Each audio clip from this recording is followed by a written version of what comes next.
ام المومنین سیدہ عائشہ صدیقہ کائنات رضی اللہ عنہا گھر سے خوب واقف تھی۔ ایک دن وہ بیٹھی اپنا نقاب سی رہی تھی جو پھٹ گیا تھا کہ اسی ثنا میں کسی نے دریافت کیا، ام المومنین رضی اللہ عنہا، کیا اللہ تعالیٰ نے مال و دولت کی فراوانی نہیں فرما دی؟ سنا تو ارشاد فرمایا، چھوڑو ان باتوں کو، وہ نئے کپڑوں کا حقدار نہیں جو پرانے کپڑے استعمال نہ کرے۔ پرانے کپڑوں کی عادی ہونے کی وجہ سے سیدہ رضی اللہ عنہا پرانے کپڑے چھوڑنا پسند نہیں کرتی تھیں۔ حضور کریم صلی اللہ علیہ وآلہ وسلم کی کثرت ازواج اور خصوصاً حضرت عائشہ صدیقہ رضی اللہ عنہا کے ساتھ شادی میں بڑی مصلحت یہ تھی کہ ان کے ذریعے عورتیں فیض یاب ہو سکیں۔ جس عمر میں ان کا حضور کریم صلی اللہ علیہ وآلہ وسلم سے بیاہ ہوا تھا، وہ سیکھنے کی صلاحیتوں سے بھرپور ہوتی ہیں اور ذوق و شوق بھی علم و دینہ کی تعلیم کا مخصوص وقت نہ تھا۔ معلوم شریعت صلی اللہ علیہ وآلہ وسلم خود گھر میں تھے، شب و روز ان کی محبت میسر تھی۔ رسالت مآب صلی اللہ علیہ وآلہ وسلم کی تعلیم و ارشاد کی محفلیں روزانہ مسجد نبوی میں سجتی تھیں جو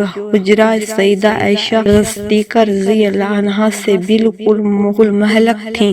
اس بنا پر آپ صلی اللہ علیہ وآلہ وسلم گھر سے باہر جو لوگوں کو درس دیتے تھے وہ اس میں شریک ہوتی تھیں۔ اگر کبھی زیادہ فاصلے کی وجہ سے کوئی بات سمجھ میں نہ آتی تو جب حضور کریم صلی اللہ علیہ وآلہ وسلم گھر میں تشریف لاتے تو سیدہ حضرت عائشہ صدیقہ رضی اللہ عنہا دوبارہ پوچھ کر تسلی کر لیتی تھیں، کبھی اٹھ کر مسجد کے قریب تشریف لے جاتی تھیں۔ اس کے علاوہ آپ صلی اللہ علیہ وآلہ وسلم نے عورتوں کی درخواست پر ہفتہ میں ایک خاص ان کی تعلیم و تاکین کے لیے متعین فرما دیا تھا۔ ام المومنین سیدہ عائشہ صدیقہ رضی اللہ عنہا کو اپنے آقا و مولا صلی اللہ علیہ وآلہ وسلم سے زیادہ سیکھنے اور جاننے کا شوق تھا، اور جس کے بارے میں ذرا برابر بھی شک و شبہ ہوتا تو فوراً دریافت فرما لیتی تھی تاکہ وضاحت ہو جائے اور بات روشن ہو جائے۔ ایک مرتبہ